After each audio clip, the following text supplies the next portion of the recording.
Misfires on petrol engines, one of the most common faults you'll come across. The first place to normally look would be the spark side. If you've found that all to be okay, then the next stage would be going on to the injectors.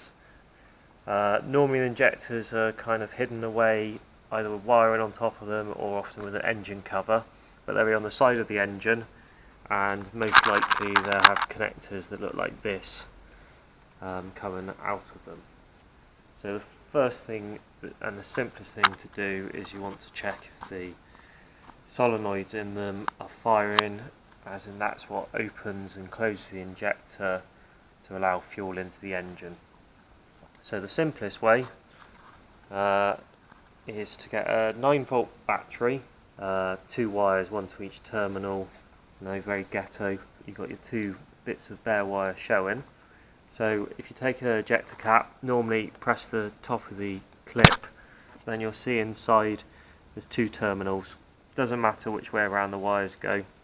It's just a case of pressing the 2 wires onto the terminals just to touch them, and you should hear the solenoid click. Hopefully you can hear that on the video. So you press the electrics on, opens the solenoid, take the electrics off, and it closes the solenoid. So as you can hear, that one's working absolutely fine. The next point of fault finding on this would be, it could either be the injector itself that's at fault now, so either the spray pattern of fuel coming out isn't good, or the nozzle on the end is blocked up completely so fuel can't get out, or actually some issue inside of it being blocked up. There's a filter at the top normally, might be completely blocked up to stop fuel coming through. But really the next thing you want to be checking is if the wiring itself, the injector, is getting a signal. So that could be either an ECU fault, but first of all you should check by putting the connectors back on.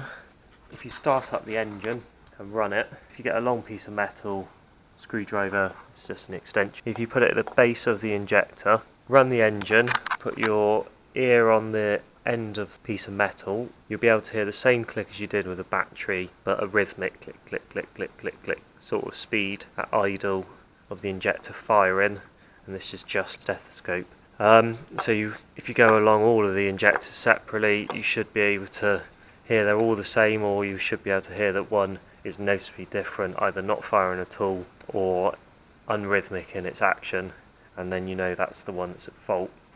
If they're all firing fine, then you know that the wiring should be fine, the solenoid's working, so there's a fault most likely with a dirty injector, and you'll need to send that off for cleaning.